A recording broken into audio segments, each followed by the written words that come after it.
سیاست کے میدان میں اترے کہ وہ سیاست جو انبیاء کا کام ہے، جو انبیاء کا مشن ہے۔ رسول اللہ صلی اللہ علیہ وسلم نے فرمایا، صحیح بخاری کی روایت ہے، بنی اسرائیل کے انبیاء سیاست کیا کرتے تھے، ایک نبی جب چلا جاتا تھا دوسرا آتا تھا اس کی جگہ پر اور وہ امت کی سیاست کرتے تھے۔ آج اس سیاست کو بھی جو انبیاء کا مشن تھا، انبیاء کا کام تھا، بدنام کر دیا لوگوں نے، چوریوں ڈکیتیوں کے ساتھ، کرپشن کے ساتھ، مسلمانوں کے حقوقوں پر برے طریقے سے غاصب بن کر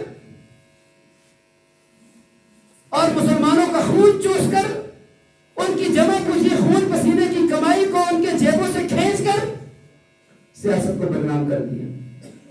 اللہ کی قسم، سیاست یہ بڑا ہی عظیم، بڑا ہی پاک صاف لفظ ہے، انبیاء کا کام ہے سیاست کرنا، لیکن اس سیاست کو کرنے والوں نے اپنی کرتوتوں کے ساتھ، اپنے اعمال کے ساتھ اس کی غلط تشریح کر کے اور اس کو غلط طور طریقے کے ساتھ اپنا کر اس کو بدنام کر دیا۔ ہم نے اس بدنامی کو بھی ختم کرنا ہے اور سیاست کے لفظ پر جو دبا لگا دیا گیا ہے ہم نے اس کو صاف کرنا چاہنا ہے، کیونکہ سیاست کرنا تو انبیاء کا کام ہے، یہ تو انبیاء کا مشن ہے۔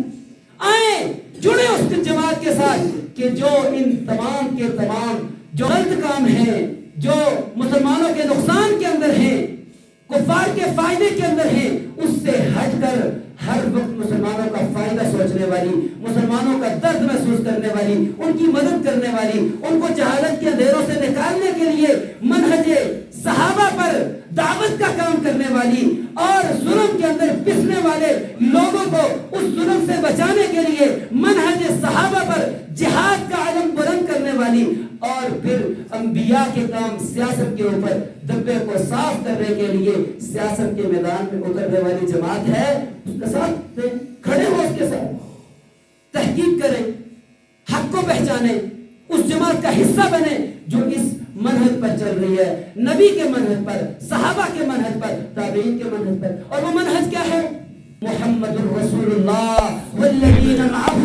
اشداء علی الکفار رحماء بینہم۔ ان کا منہج یہ ہے، ان کا طریقہ یہ ہے کہ وہ اپنوں کی ٹانگیں نہیں کھینچتے، اپنوں کو نقصان نہیں پہنچاتے، کفار کے لیے وہ رستہ ہموار نہیں کرتے، کفار کو خوش نہیں کرتے۔ محمد رسول اللہ اور آپ کے صحابہ، آپ کے نقش قدم پر چلنے والے، آپ کے طریقے پر چلنے والے لوگوں کی نشانی یہ ہے، اشداء علی الکفار رحماء بینہم، کافروں پر وہ پتھر سے بھی زیادہ سخت ہیں اور اپنوں کے لیے ریشم سے بھی زیادہ نرم ہیں۔ ان کی تکلیفوں، ان کی پریشانیوں کے اندر کھڑے ہونے والے، ان کا درد، ان کی بھوک محسوس کرنے والے اور ان کی بے بسی کو محسوس کرنے والے، ان کی ضروریات کو محسوس کر کے ان کی ضروریات اور حاجات کو اللہ کی مدد سے، اللہ کے بندوں کی مدد سے پورا کرنے والے لوگ ہوتے ہیں۔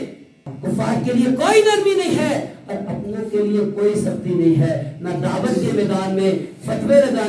لگا کر، اس کو برا بلا کہہ کر، دوسرے کو کافر کہہ کے، مرتد کہہ کے، درست رستے سے ہٹا ہوا